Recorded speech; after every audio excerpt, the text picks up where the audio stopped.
And suddenly, the answer occurred to him. He chuckled. Now that he had it, it was like one of the puzzles which you worry over till you are shown the solution, and then cannot imagine how it could have ever escaped you. The answer was obvious. Life had no meaning. On the Earth, satellite of a star speeding through space, living things had arisen under the influence of conditions which were part of the planet's history. And as there had been a beginning of life upon it, so, under the influence of other conditions, there would be an end. Man, no more significant than other forms of life, had come not as the climax of creation, but as a physical reaction to the environment. Philip remembered the story of the Eastern king who, desiring to know the history of man, was brought by a sage 500 volumes. Busy with affairs of state, he bade him go and condense it.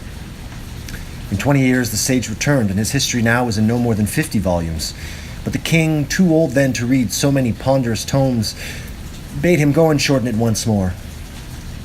20 years passed again, and the sage, old and gray, brought a single book in which was the knowledge the king had sought. But the king lay on his deathbed, and he had no time to read even that. And then the sage gave him the history of man in a single line. It was this: he was born, he suffered, and he died. There was no meaning in life, and man, by living, served no end. It was immaterial whether he was born or not born, whether he lived or ceased to live. Life was insignificant, and death without consequence.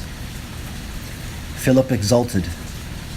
As he exulted in his boyhood, when the weight of a belief in God was lifted from his shoulders, it seemed to him that the last burden of responsibility was taken from him, and for the first time he was utterly free.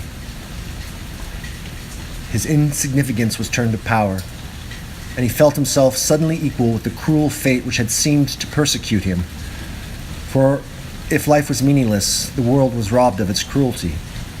What he did or left undone did not matter. Failure was unimportant, and success amounted to nothing. He was the most inconsiderate creature in that swarmy mass of mankind which for a brief space occupied the surface of the earth.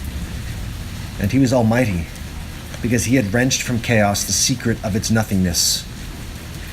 Thoughts came tumbling over one another in Philip's eager fancy, and he took long breaths of joyous satisfaction.